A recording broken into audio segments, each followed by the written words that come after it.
Good morning, good-looking people, and you're good-looking because you're always looking, and of course, you are finding the good in everything and in everybody. Hope you're well. Hope you're having a great weekend so far. Today, we're going to do the Hayom Yom for yesterday, which was the 24th of Shevat. It was Shabbos Mavarchim for Rosh Chodesh Adar, and the Hayom Yom is very interesting. It talks about two different things. One is instructions about standing up during the Aliyah, which is the sixth Aliyah of getting the Torah and facing the Torah. And the second part is all about Tehillim and the power of Tehillim. And we'll finish off with a story that was given over, it was in the diary of the Rebbe Rayatz, explaining a situation of the Tzemach Tzedek in 1847. So let's read inside first, and then we'll go to the Hayom Yom, and then the notes, the story, and the message of the day. For the 24th of Shvat, it was Shabbos Parshas Yisrael, Shabbos Mavarchim for Adar. The year the Hayom Yom was put together, it was in 1943. It was actually a leap year. This year is not a leap year, so it's just Shabbos Mavarchim Adar. And it says as follows: during the reading of the Ten Commandments in the synagogue on Shabbos Parshas Yisrael, it is our custom to stand and face the Torah scroll. The Haftorah begins with Bishnas and ends with Matzavta in Yeshayahu. And it says on Shabbos Mavarchim, it is our custom, as we talked about on Friday, to recite the entire book of Tehillim early in the morning, and it's a day to hold the Farbrengen. So let's stop there for a moment and let's talk about standing and during the Ten Commandments. There's a lot of notes here. We always know that whenever the Rebbe brings up an instruction in the Hayom Yom, it's to clarify our minhagim. And also it talks about that in the Gemara, they used to read the Aseres HaDibros and Shema in the Beis HaMikdash every single day. And there was a possibility that they were thinking about having this instituted in other places as well, to read the Aseres HaDibros and Shema every single day. Eventually, it was ruled out because they didn't want to take away that from the Aseres HaDibros that people will only think, oh, we should just read the Aseres HaDibros. That's the only main part. The idea was, in the Beis HaMikdash they read it, but to not make such a big deal out of it that people ignore the rest of the Torah and the other information as if it is not as important. And there was also customs after this, and it talks about in the Sfarim, that not to even put the Aseres HaDibros on a plaque, not to even make the Aseres HaDibros, again, to not make it that this is the only part of the Torah.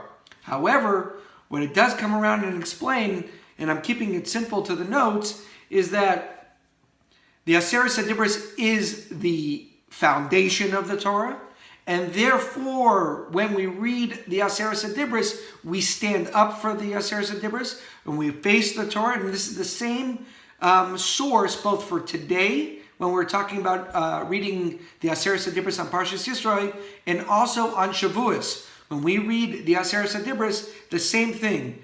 We will stand up and face the Torah, but the idea is we're standing up to say that the Aseres HaDibros are the foundation of the Torah, but it's not the only part of the Torah. Everything is important, all of it. And that is the emphasis of today about standing up for the Aseres HaDibros. Now let's read inside the Hayom Yom for the day for the 24th. It says it is written that we say in the Pasuk, the people saw and they moved. As soon as they beheld the divinity, they were moved and they showed signs of vitality. So going to what it says in the Pasuk, it says, Vayar ha'am vayanu, that when the people saw at the mountain and they shook, this was enough to get them excited. This is what created the energy. And the second part of the Hayom Yom is saying that if you only knew the power that lies in the verses of Tehillim and their effect in the celestial heights, that Tzemach Tzedek once said, you would recite them all the time. No, the chapters of Tehillim break through all barriers and soar aloft from level to level, unimpeded.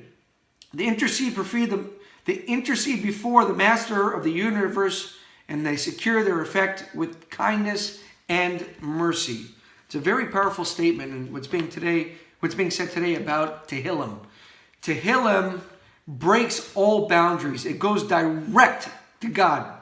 If we only knew, like what it says here, we would never stop saying it. And this actual line in the Hayom Yom actually comes from the diary of the Tzemach Tzedek. And it comes from the portion that was in Tishrei in 1847. And here's the story that took place in 1847 with the Tzemach Tzedek. So again, this was from the diary of the previous Rebbe about a story in 1847, just to clarify that. So it was the month of Tishrei, and the Tzemach Tzedek was very, very serious. Everybody noticed it. Nobody said anything. Nobody wanted to question him. And they were watching the Tzemach Tzedek through the month of Tishrei. Eventually, after Sukkot, the Tzemach Tzedek called his oldest son. His name was Rabbi Baruch Shalom. And he told him, I need you to host a secret minyan in the morning that should start no later than 4 a.m. And everybody is to recite and complete the entire Tehillim for 53 days. So Baruch Shalom took upon himself, he put together a minyan, and every morning around 4 a.m. they got together and they finished. They finished the 53 days on Yud Ches Kislev. It was the day right before Yud Tes Kislev. And it says that on Yud Tes Kislev, everybody saw the Tzemach Tzedek, and he was in a very happy mood. Eventually, a couple weeks later, which was the 24th of Teves, which is the Yortzeit of the Alter Rebbe, the Tzemach Tzedek shared what took place in the month of Tishrei.